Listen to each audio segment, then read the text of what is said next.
Hey guys, welcome back to my channel. Today I'm going to show you how you can design your Instagram story in a CapCut web version. So let's open CapCut web version on your desktop and try to sign in or sign up if you don't have an account. And after that, here is the start page. You can see there's a video and image. Click image, and this is the Instagram story feature. Click it. So here, CapCut image editor, you can use this template to create your story.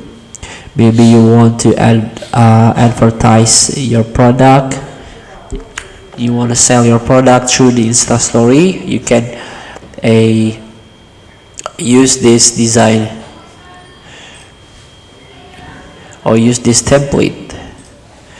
Maybe you want to sell a burger, or you held an event or party. You can create invitation through Instagram story by use this template. So feel free to try. Thank you for watching. Don't forget to comment, like, and subscribe, and click the button below. See you in the next video.